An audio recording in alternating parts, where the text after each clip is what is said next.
Averyavary is a popular FNF creator and the owner of the now scrapped FNF mod Illegal Instruction, an absolutely amazing mod now destroyed by the actions of its director. A document released by EXE Burner titled Averyavary's True Nature and Actions makes multiple shots at Avery's past and present actions, and questions how the community was so willing to welcome Avery back into the community even after what he had already done. The first point of controversy being Avery's relationship with a minor 16 years of age. Avery at the time was 19 and was only 3 months shy of being 20 years of age. But not only did he date this minor, but he broke up with his girlfriend at the time, Artie, on her 19th birthday, calling Artie too clingy, and pinning the issue on Artie while she was on the verge of committing harm to herself already due to her mother kicking her out and her father's constant overbearing nature. When news got out that he was dating a 16-year-old, he lied about it multiple times, saying that the minor was of a different age until releasing a doc that said the following. I had gotten word of an unreleased document earlier this year while in a voice chat with friends. I had taken a look through it and recognized the direct messages I had with people. One was sent from someone I will not name here, but there is a rough age gap of about 3 or so years between us, and I talked with them in an intimate manner / was a creep at the time. He admitted to these actions, and the community still accepted him back pretty much with open arms. This happened even before the Jester Frog scenario, which to explain in short was the reason why Illegal Instruction was cancelled the first time.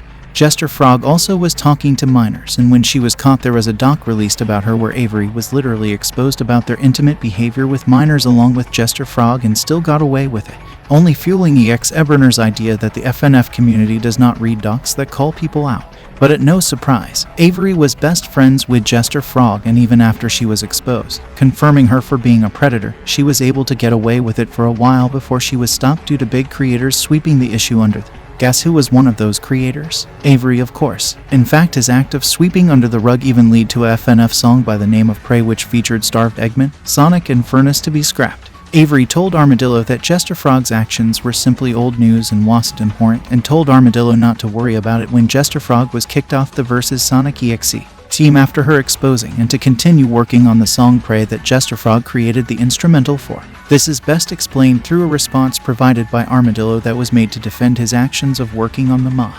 Initially, when Prey as a concept was starting, I was originally meant to finish the instrumental off of what Jester Frog made.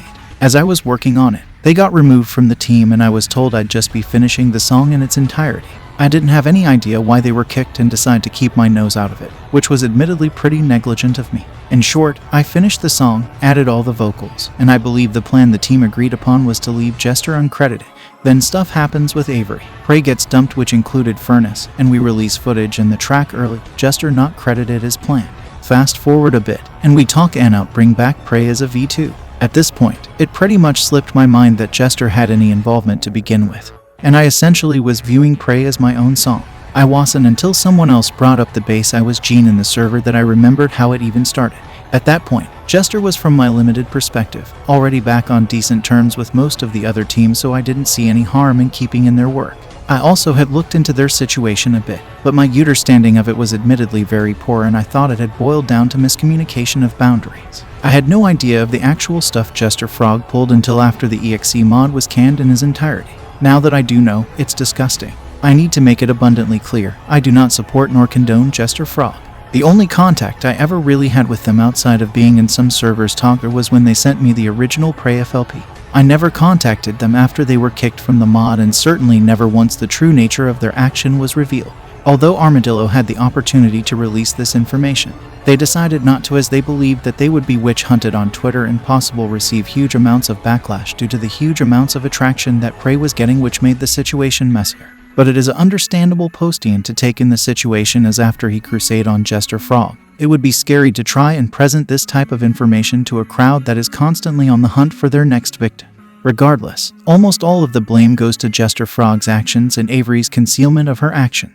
And when Jester Frog bullied her victim into apologizing, Avery continued to stay friends with Jester Frog, as he deemed that was enough to prove her so-called innocence. Not only did a creator by the name of Kumgang constantly tell him to stop talking to Jester Frog, but a creator by the name of Muto as well. And even after these instances of direct confrontation, he still continued to interact with her. Each chance Avery had, he defended her constantly and ignored and dismissed her actions, even though Jester Frog literally had videos of minors on her computer. In the end of all of this, to protect himself from being cancelled and deplatformed, he dropped Jester Frog. just proving that he was okay with keeping a creep towards minors around but was only willing to drop them when his career was on the line. But during this defense of Jester Frog, he continued to attack someone who was proven innocent, that creator being Revie. Revie was accused of talking to minors as well as grooming, which was proven wrong, and the allegations were debunked multiple times, including a video created by Toastify which challenged the false allegations and claims. But in conclusion, with the evidence provided, Averyavary is not a predator, groomer, or pedophile. The explicit conversation with Kubi was entirely within legal boundaries, and the conduct of Revie was nowhere near as manipulative or controlling as some have portrayed it. And the conversation with Dreamy, albeit containing topics and messages that have not been suitable for someone like them, only contained insufficient evidence that cannot be used to solidly call someone a predator without further development.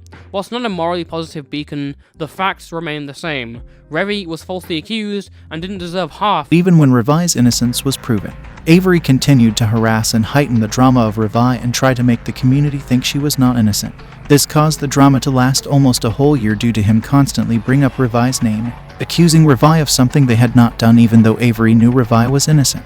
What is the worst part of this is the fact that Revie was being a good friend to Avery. Avery was going through a tough time and Revie literally checked on Avery multiple times and tried to calm him down. But Avery then said that Revie was one of the reasons why he was so stressed, and when Revie asked how they were a point of stress, Avery responded like a psychopath and said, "Stop throwing everything on me," without explaining what Revie is throwing on him, and just continued to say, "I just don't know." Avery even put people in group chats with Revie simply to pit them against Revie and would just sit as a spectator and watch things stir up. And finally, here is a list of what is considered minor offenses within the EXE Burner doc from Avery's action. Keeping the concept of chaotix alive even though Revie literally created the character for him. Trying to recycle Revie's design as a bad ending version of the character. Continuing to use Jester Frog's motif for Vista and My Horizon.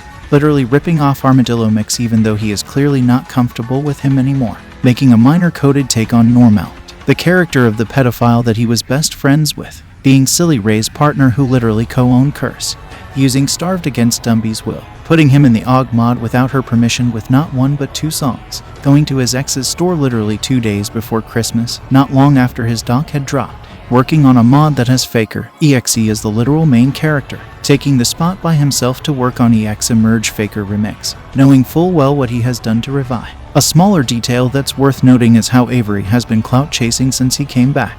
He has literally joined countless FNF mods in a very short span of time, doing everything to gain back trust. When I'm saying countless, I really mean it by the way as the mods are. EXE Emerge, Souls DX, Horizon's Edge, Rerun, Melancholic Horizons. So say goodbye to all of these mods. Hopefully Rerun isn't affected by this too heavily, but in regards to illegal instruction it's over. Avery responded with a document of their own defending a few points such as his taking the money from Gaming as well as the accusation of there being other minors in the picture because EXE Burner made the accuse that there was another 15-year-old that Avery was talking to when it was in fact a 17-year-old and 18-year-old, which isn't bad at all as EXE Burner is trying to spin it to be. He also said that he resolved the situation with his ex-girlfriend Artie. He apologized to Revie and Gaming as well in the document. I wish he had already apologized to these people publicly without having to be called out. But the apology still stands. Avery says he is remorseful and that he doesn't know what he is going to do, but hopefully he steps away for a while from the internet. In the end, I too was supportive of Avery's content, showing off the work of Breakout and how it was such a good song, and I legitimately recommended Avery's content to someone while this was all happening and I was ignorant to it. I feel that the FNF community deserves the right to know what is happening behind the scenes.